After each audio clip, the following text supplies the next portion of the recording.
नमस्कार दोस्तों। पिछले सेशन में हमने देखा पीठ के बल लेट करके किए जाने वाले प्रमुख और आसन योगासन कौन से हैं। पिछले सेशन में हमने देखा मेरुदंडासन जो हमारे शरीर को फ्लेक्सिबल बनाता है। उसके बाद हमने देखा था आपासन और अर्ध आपासन जो हमारे पेट के मोटापे को कम करता है, हमारे पेट की चर्बी को घटाता है। उसके बाद हमने देखा था सेतु बंधासन जो हमारे कमर दर्द को ठीक करता है और हमारे यौन शक्ति में वृद्धि करता है। और अंत में हमने देखा था विपरीत करनी जो हमारे मानसिक तनावों को दूर करती है, स्ट्रेस और एंजाइटी को दूर करती है, हमारी व्यग्रता को दूर करती है। आज के इस सेशन में इस सेशन को हम आगे बढ़ा रहे हैं। आज के इस सेशन में कुछ एडवांस लेवल के योगासन जो पीठ के बल लेट करके किए जा सकते हैं उन योगासनों के बारे में है। और वो योगासन हमारे शरीर के लिए, हमारे शारीरिक विकास के लिए, हमारे मानसिक विकास के लिए और हमारे बौद्धिक विकास के लिए क्यों ज़रूरी हैं और कितना ज़रूरी है, इस सेशन के अंदर हम उन्हीं पीठ के बल लेट कर किए जाने वाले योगासनों के बारे में जानेंगे। चलिए सेशन को शुरू करते हैं। तो शुरू करते हैं पीठ के बल लेट कर किए जाने वाले योगासन। और उनमें से सबसे पहला आसन जो है वो है सर्वांगासन। जैसा कि नाम से ही विदित है, सर्वांग आसन, सर्व अंग आसन, सभी अंगों का जो आसन है वो सर्वांग आसन है। हमारे मतलब ऊपर से लेकर नीचे तक, सर से लेकर पैर तक की सभी अंगों को चलायमान करता है, सभी अंगों में गति जाता है, गतिमान करता है सभी अंगों को, तो वो सर्वांग आसन है। तो सबसे पहला पीठ के बल लेट करके किए जाने वाला आसनों में से आज के इस सेशन में सबसे पहला जो आसन है वो है सर्वांगासन। सर्वांगासन की स्थिति में जाने के लिए हम सबसे पहले शवासन की स्थिति में जाना होगा। तो शवासन की स्थिति में पीठ के बल लेटना होगा, अपने पैरों को फैला देना है और अपने हाथों को अपनी जांघाओं से दूर लेकर के जाना है। अपने शरीर को शिथिल छोड़ देना है, अपने हाथों को शिथिल छोड़ देना है। गहरी श्वास लेना है और आराम से श्वास को छोड़ना है।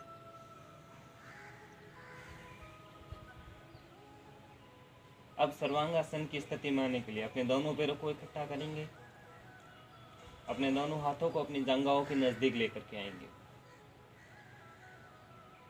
श्वास भरते हुए अपनी कमर के नीचे के हिस्से को उठाना आरंभ करेंगे।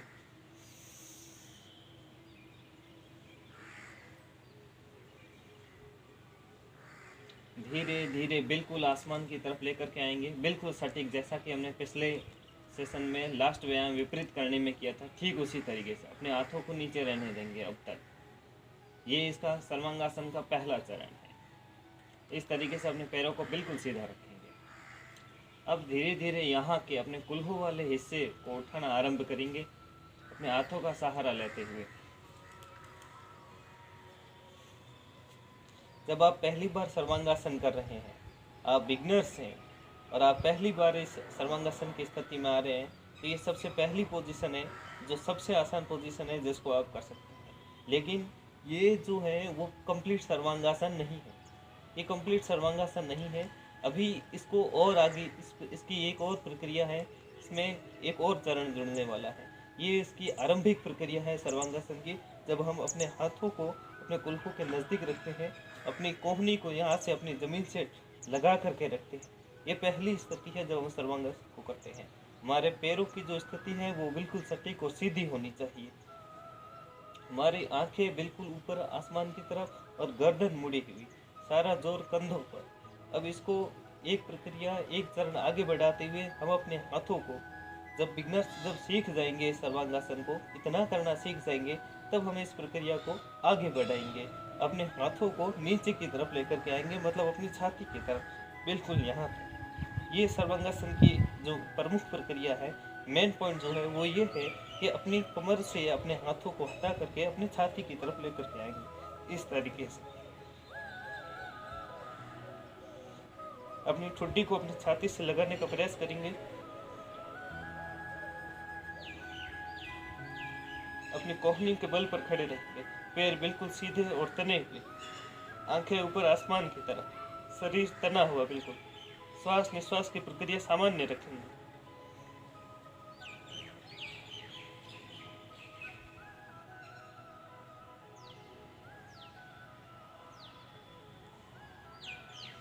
अब धीरे धीरे वापस उसी प्रारंभिक स्थिति में जहाँ से हम बिगनर्स के लिए जो हमने शुरू किया था।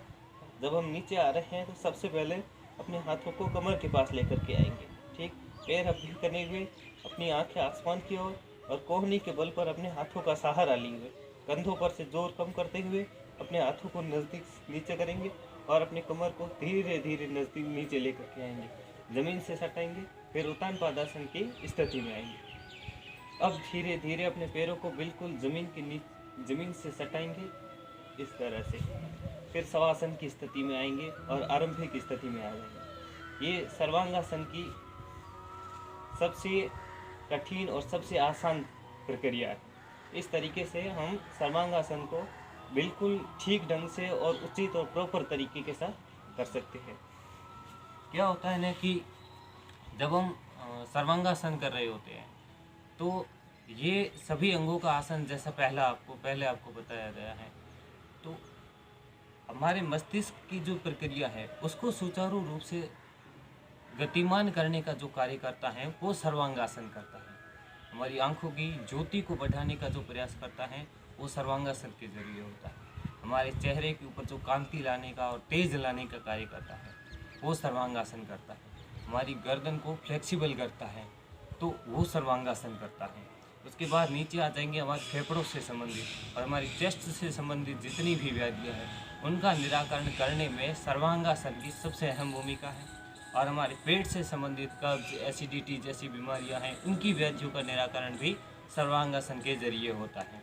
हमारे पैरों के अंदर तनाव लेकर के आता है, खिंचाव लेकर के आता है और हमारी जांघों को मजबूत करता है, वो सर्वांगासन के जरिए होता है। हमारे पाचन तंत्र को ठीक करता है और हमारे रक्त परिसंचरण तंत्र को ठीक करने का जो काम करता है वो सर्वांगासन करता है।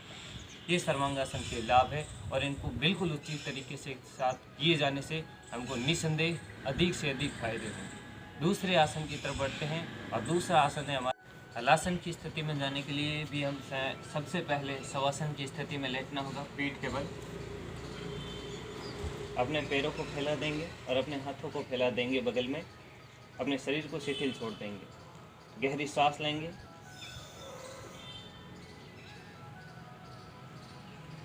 अब हलासन करने के लिए अपने पैरों को बिल्कुल नज़दीक लेकर के आएंगे। ये सर्वांगासन के बिल्कुल सिमिलर है, लेकिन इसमें जो पैर हैं वो बिल्कुल पीछे की तरफ जाएंगे, आसमान की तरफ उठे रहने के बजाय। अपने हाथों को अपनी जांघों से सटाएंगे और अपने कमर के नीचे के हिस्से को धीरे धीरे उठाना आरंभ करेंगे।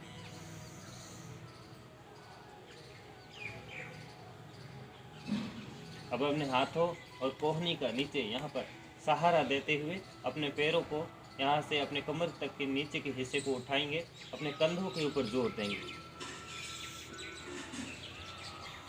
अपने हाथों को कमर से टच करेंगे इस तरह से।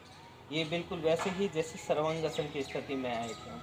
ये बिल्कुल इस तरीके से अपने कोहनी से अपने शरीर का सहारा देंगे, अपने हाथों का सहारा देकर रखेंगे, सारा जोर कंधों पर रहेगा।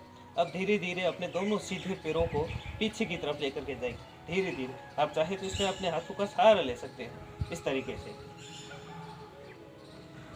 और अपने हाथों को सीधा छोड़। अपने जो पैर हैं, आपके जो पैर रहेंगे इसमें, वो बिल्कुल ज़मीन से नीचे वहाँ तक टकराएंगे इस तरीके से, बिल्कुल नीचे की तरफ।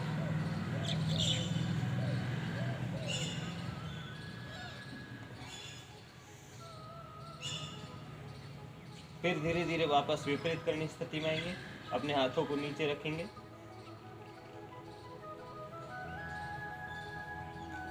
और बिल्कुल नीचे शवासन की स्थिति में आएंगे। ये जो बिगनर्स हैं, जो आरंभ कर रहे हैं, वो अपने हाथों का सहारा लेकर के, कमर के साथ अपने हाथों का सहारा लेकर के हलासन को कर सकते हैं। और जिनको प्रॉब्लम हो रही है, जो इस फील्ड में है, ऑलरेडी योग कर रहे हैं, उन्हें वो बिना हाथों के सहारे के भी हलासन को कर सकते हैं। इसमें हाथों की ज़रूरत नहीं रहती है। हलासन के भी सर्वांगासन की भी भांति ही वो हमारे पाचन तंत्र को बिल्कुल ठीक करता है। हमारे दमा, कफ और रक्त से संबंधित रोगों को का जो निराकरण होता है वो हलासन से होता है। हमारे अंदर शरीर के भीतर तंत्रिका तंत्र मजबूत होता है और उसके अंदर जो परिसंचरण कार्य है वो बिल्कुल ठीक ढंग से होना शुरू होता है। स्त्री रोगों के लिए हलासन जो है वो सबसे ज़्यादा लाभदायक है। थायराइड और पैराथायराइड ग्रंथियों के लिए भी हलासन सबसे प्रमुख और सबसे फायदेमंद आसन साबित होता है। तो यह हलासन के फायदे हैं। अगले योगासन की तरफ बढ़ते हैं और अगला योगासन है चक्रासन। शवासन की स्थिति में लेट जाएंगे सर्वप्रथम। अपने पैरों को ढीला छोड़ देंगे और अपने हाथों को ढीला छोड़ देंगे। अब अपने पैरों को नज़दीक लेकर के आएंगे, अपने हाथों को अपनी जांघों की नज़दीक लेकर के आएंगे। सांस भीतर खींचते हुए अपने पैरों को घुटनों के बल से मोड़ेंगे और बिल्कुल कुल्हे की नज़दीक लेकर के आएंगे। अपने दोनों हाथों और हथेलियों का सहारा लेते हुए पीछे की तरफ रखेंगे अपनी दोनों हथेलियों को, कोहनी बिल्कुल सीधी। अपनी हथेली और अपने पैरों, यहाँ पैरों के जो तलवे हैं यहाँ नीचे की तरफ जोर देंगे और अपने कुल्हे के हिस्से को ऊपर उठाएंगे, जैसे हमने सेतु बंधासन में उठाया था। अपने हाथों, अपने हथेलियों का सहारा देंगे और अपने पैरों का सहारा देंगे और धीरे धीरे अपने कुल्हे वाले हिस्से को ऊपर उठाएंगे। जितना ऊपर उठाया जा सकता है उतना ऊपर उठाएंगे।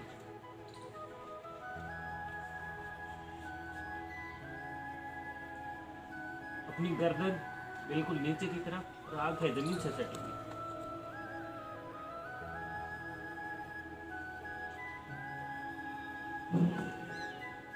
इस स्थिति में रखेंगे कम से कम 1 मिनट के लिए और फिर वापस नीचे आने के लिए वापस इसी स्थिति को दोहराएंगे।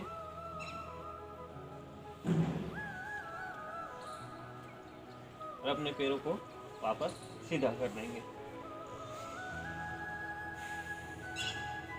धीरे धीरे श्वास प्रश्वास की प्रक्रिया को आगे बढ़ाएंगे। चक्रासन जो है वो हमारे सभी अंगों के अंदर फ्लेक्सिबिलिटी लेकर के आते हैं, हमारे शरीर को लचीला बनाता है।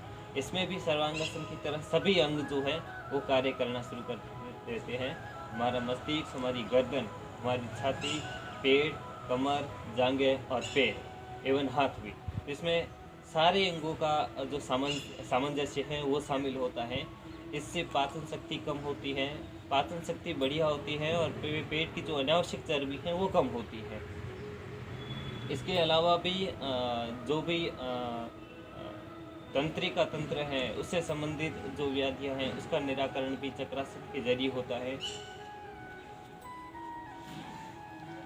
शरीर की जो कमजोरियां हैं वो दूर होती हैं, लकवे से संबंधित जो कमजोरियां हैं वो दूर होती हैं।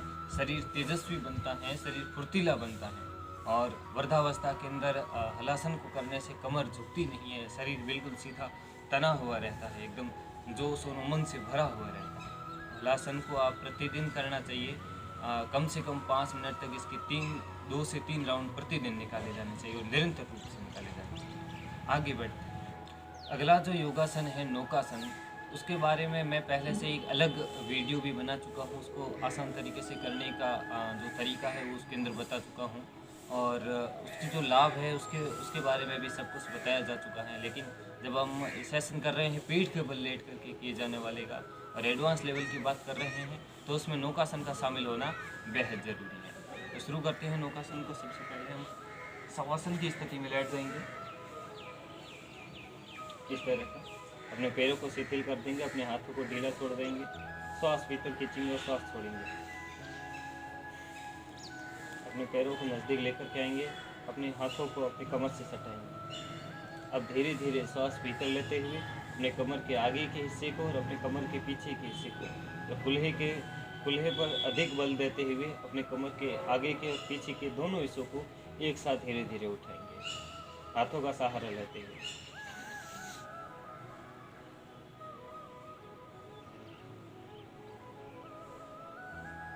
जितना हो सकता है अपने शरीर को इस तरीके से ट्रायंगल के बल पर रखेंगे। अपने जो ये पैर हैं ये बिल्कुल तने हुए और खींचे हुए, यहाँ से ये मुड़े हुए नहीं होने चाहिए और जितने तने हुए रहेंगे वो मजबूत है। और जितना इस हिस्से को आप आगे ला सकते हो और इस हिस्से को अपने पास लेकर के आ सकते हो उतना बेहतर है। अगर आप निरंतरता रखेंगे तो ये बिल्कुल ही आपको फ्लेक्सिबल बनाएगा। यहाँ के हिस्से को ये बिल्कुल आपके नज़दीक लेकर के आएंगे इस तरीके से।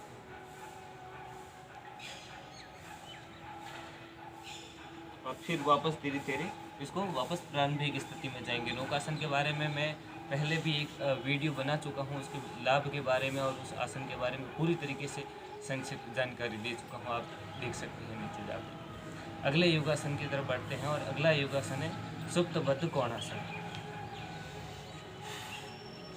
इसके लिए सुप्तबद्ध कोणासन के लिए हम सबसे पहले नीचे बैठ जाएंगे शवासन की स्थिति में। श्वास भीतर खींचेंगे, अपने शरीर को से छोड़ देंगे।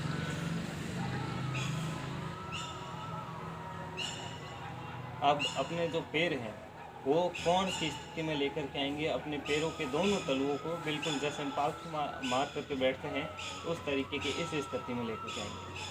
और अब इस स्थिति को हम अपने नज़दीक लेकर के आएंगे, अपने पुलकों के बिल्कुल नज़दीक लेकर के, अपनी जांघों के नज़दीक लेकर के आएंगे। इस तरीके से बिल्कुल सपाट रखेंगे शीशे को। यहाँ का जो हिस्सा है ये ज़मीन से टकराया हुआ होना चाहिए, इसके बीच में गैप नहीं होना चाहिए। आप चाहे तो हाथों का सहारा भी ले सकते हैं इसके लिए। कंधों पर जोर रहेगा, ये पूरा हिस्सा जो है वो सपाट रहेगा बिल्कुल। जोर कुल्हों के ऊपर, जांघा जमीन से टकरी हुई, पैर सटे।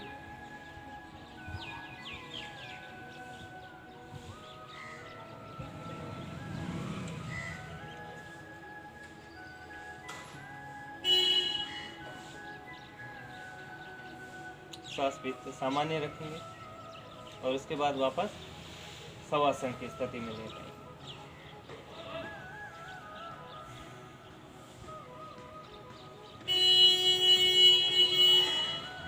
जो सुप्तबद्ध कोणासन है ये हमारी जंघाओं को रिलैक्स करता है, हमारी जंघाओं से संबंधित हमारी जंघाओं को मजबूत करता है, उसको विश्राम देता है। जब आप रनिंग करके आते हो, दौड़ करके आते हो तो सुप्तबद्ध कोणासन आपको करना चाहिए।